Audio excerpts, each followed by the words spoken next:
ভেঙে ফেলা হলো অবৈধ নির্মাণ। শিলিগুড়ি ৬ নম্বর ওয়ার্ডে ভেঙে ফেলা হয় অবৈধ নির্মাণ। প্রসঙ্গত জানা গেছে, শিলিগুড়ি ৬ নম্বর ওয়ার্ডের একটি পুরনো বহুতলে বেশ কিছু অংশ অবৈধভাবে বাড়ানো হচ্ছিল। অভিযোগ যায় শিলিগুড়ি পুর নিগমের কাছে। এরপরে এদিন এই অবৈধ বাড়ানো অংশ ভেঙে ফেলা হয়। পুলিশ প্রশাসনের উপস্থিতিতেই ভেঙে ফেলা হয় অবৈধ নির্মাণ।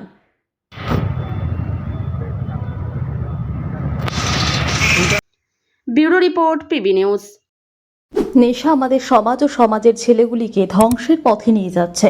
এই নেশা একটি ছেলেকে প্রচুরভাবে ক্ষতিগ্রস্ত করছে, শারীরিকভাবে, মানসিক দিকে। সমাজে অশান্তি, পরিবারে অশান্তি, চুরি, ডাকাতি, জেল, অ্যাক্সিডেন্ট, আত্মহত্যা, মৃত্যুর প্রচুর পরিমাণে ঘটে চলেছে।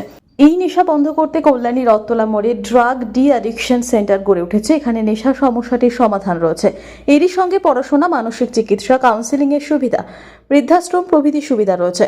সমস্ত রকম অ্যাডিকশন জনিত সমস্যার সমাধানও রয়েছে। নিউ আশা ফাউন্ডেশন, ঠিকানা কল্যাণী, নদিয়া, পিন 741235, যোগাযোগ 7430900351, 9093099088।